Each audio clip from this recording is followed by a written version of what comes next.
Small press comics explosion.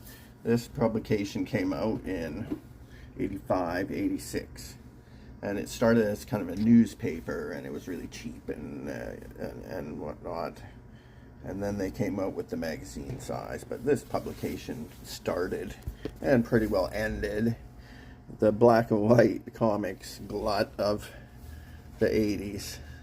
But really, they published advertisements for people to sell their homemade comics, which was really cool.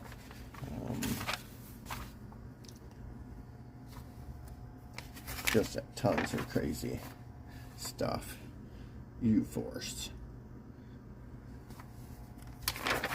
And here they even show how to make them.